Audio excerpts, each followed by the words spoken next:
Salut tout le monde, j'espère que vous allez bien. Je vous fais une très courte vidéo concernant votre travail, là, la banque d'idées, donc toutes les stimulations là, que vous avez à faire. J'ai des questions là, qui viennent de plusieurs étudiants, puis je suis très contente là, que vous me posiez des questions, puis que vous preniez le temps là, de vous assurer que vous avez bien compris. Mais ce que je me rends compte, c'est que peut-être qu'on ne s'est pas assez pratiqué. Donc, moi, ce que je vous propose, c'est qu'on reporte la remise du travail à la semaine d'après. Donc, si vous avez fini votre travail, que vous voulez le remettre vendredi, ça va me faire vraiment plaisir. Je vais vous le corriger tout de suite, puis c'est correct. S'il y en a qui ont besoin de se pratiquer encore, puis de poser des questions, puis tout ça, ben j'offre de reporter la remise à la semaine d'après. Je veux vous aider. Peut-être qu'il y en a qui vont dire, ah ben moi, je me suis dépêchée à le faire, tout ça. Ben tant mieux, toi, c'est fait, puis tu peux passer à autre chose. Puis s'il y en a qui avaient pris leur temps, bon ben tant mieux pour vous, vous allez avoir plus de temps. Mais je veux pas non plus que celles qui l'ont fait là, soient fâchées, là. Je veux juste être sûre que vous réussissiez. Puis je vais vous montrer un petit quelque chose rapidement. Je vais partager mon écran. Je prends ça, la stimulation indirecte, là, comme exemple, là. Tu sais, il y en a qui m'ont posé des questions sur la stimulation indirecte, puis c'est parce que là, je me suis dit, ben, on n'a même pas fait en classe. Donc, ce que j'aimerais, c'est que vendredi prochain, on en fasse en classe, on se corrige en classe entre nous, puis qu'on s'assure que tout le monde comprend bien, puis tout le monde est capable de faire une fiche comme il faut, tu sais, de faire de remplir les feuilles comme il faut. Moi, ce que je vais évaluer, c'est que vous soyez capable de trouver des idées, pas nécessairement que vous êtes capable de remplir comme il faut, là. Un canevas, là. OK? Donc, si on regarde ici la stimulation indirecte, ben, vous mettez l'âge du poupon en nombre de mois, ça c'est clair. Les domaines de développement, mais vous savez que c'est soit motricité fine, motricité globale, sens ou langage.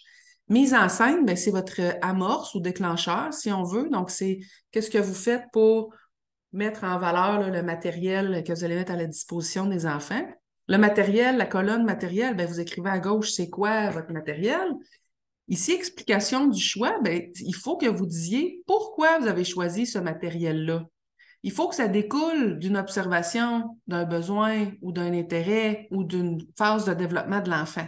Là, je sais que vous n'avez pas d'enfant, là, c'est inventé, vous pouvez inventer des observations. Sinon, vous pouvez faire référence à quel stade de développement ils sont rendus selon leur âge. Vous pouvez dire aussi, nommer quelques-uns de leurs besoins et intérêts. Tu sais, on sait par exemple que les besoins, les enfants, voyons, les poupons ont besoin de manipuler, puis ont besoin que ça passe par leurs cinq sens. Mais vous pouvez écrire ça aussi, là. C'est une activité qui est référence au sens. Et ensuite, piste d'exploration du matériel par l'enfant, mais c'est vraiment qu'est-ce que vous pensez que l'enfant va faire avec le matériel. Donc, c'est deux options, deux choses que l'enfant pourrait faire le matériel. Peut-être qu'il ne fera pas ça, là, mais vous, dans votre tête, vous avez toujours bien une idée de qu'est-ce que l'enfant va faire avec ça, puis vous le mettez ici. Donc, je veux que la semaine prochaine, là, on en corrige ensemble, qu'on s'assure que tout le monde est capable de faire ça. Puis, si vous avez fini votre travail, good, tant mieux, remettez-moi là, c'est fini pour vous, vous êtes débarrassé, vous pouvez passer à autre chose, tant mieux.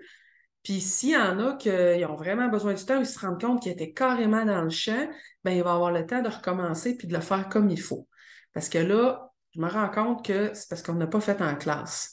Puis, tu sais, on a fait des visites, on a eu de la visite, on a fait des visites, on a passé du temps à faire ça, puis c'était bien, puis on a beaucoup d'AMT dans le cours, mais on a aussi peu d'heures de cours, peu d'heures de théorie, fait qu'on a peu pratiqué. Alors voilà, j'espère que ça fait votre affaire. J'ai aussi mis vos notes d'examen là, sur Léa, fait que vous pourrez aller voir ça. Puis moi, mon but, c'est vraiment que vous réussissiez le cours, puis je vais vous donner tous les outils pour. Puis là, ben, je me rends compte que vous n'avez peut-être pas tous les outils pour. Voilà. Donc, on s'en reparle vendredi. S'il y a quelque chose, écrivez-moi un mio. Avec grand plaisir, je vais vous répondre et bonne fin de relâche. Je sais que vous travaillez fort, mais quand même, c'est pas de cours, c'est un peu différent. Alors, on se voit vendredi ou avant dans le cégep. Bye!